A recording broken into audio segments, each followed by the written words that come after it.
Ako sa Shopee ng relo na tag 200 lang. So, tingnan natin kung anong laman. Unbox natin siya. May problema ako doon sa Shopee account na ginamit ko. Kasi hindi ako makapag-review kasi yun nga, naiwala ko yung phone ko. Pero yun o, tingnan natin to kung anong product to. Yung smartwatch talaga siya guys. Legit. Mura lang siya, sobrang mura lang. As in, mabibili mo talaga kasi mga 100 pesos na parang laruan lang ata to. Ewan ko pero syempre malalaman natin kung gagamitin natin. So ito yung pinaginalaan ko laruan na in-order ko. So tingnan natin. Buksan natin. Ano siya? Smartwatch. Ah! Ah! Nalimaw ko na siya guys. Para mabuksan. Ito na, makikita na natin. At ganito yung tumambad sa atin. Hindi pa siya naka ano. Oh, wow! Na to.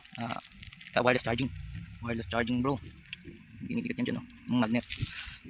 Tapos wag ka. May mga balot-balot pa yan. Siyempre. Ayaw natin may balot. Kaya tatanggalin natin.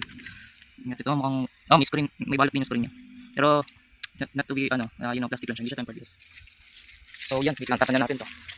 Tumating yung ano ko. Ito na yung smartwatch. Hindi ko lang alam. Oh, batatat. Oh, charge to. Hi-Watch Pro.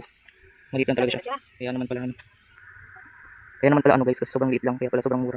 Kasi liit lang siya ng daliri ko. Calendar Health. Iba yung introduction na nakita ko compared dun sa actual na product na to. Kasi kala ko bilog yung UI. And then, yeah. Oh, yan pala siyang bilog na UI guys. So, tingnan natin. May Facebook. Oh, what? Wait, nalilito na ako sa null. Null yung nakalagay. Mababasa nyo. Pangit kasi ng camera natin. Hindi masyadong hindi mababasa yung, yan, mali yung pag-autofocus. Ay naka. Pero yun, hanggang dito lang itong video na ito. Mukhang hindi niya talaga makikita na maayos ang product na ito dahil hindi malinaw yung camera ko at hindi siya nagpo-focus. So, balitaan ko na kayo kung anong klaseng ba to base sa paggamit ko nito. So, yun lang. Thanks for watching. Pero, nag-isip-isip ko na parang basura lang din tong item na to.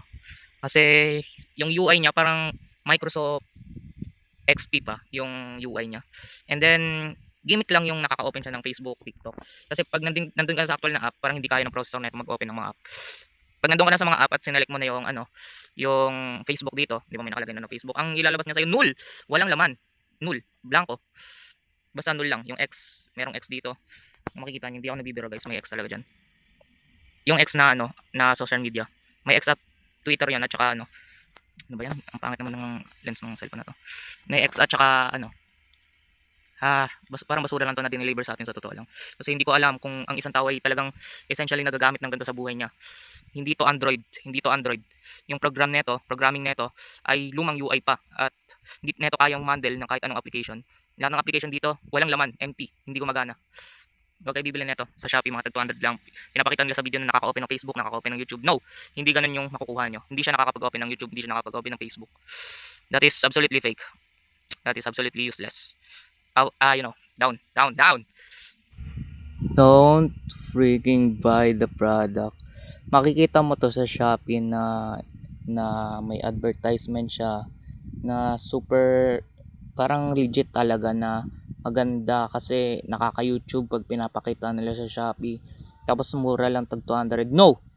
Don't freaking buy kasi ang i-deliver nila ibang operating system na ganito din at ito ay fit lang talaga sa 200 pesos at hindi to ganun wala tong bahid ng pagiging Android. Hindi to Android.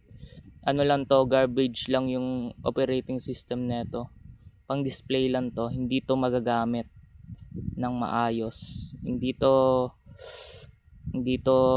nadadownloadan ng app. Huwag mong gagamitin, huwag mong bibilihin kahit na pinapalabas nila sa mga video na maganda, mamahalin, tapos may Facebook, may YouTube, tapos tag 200. Huwag mong bibilihin, peke yan, scam.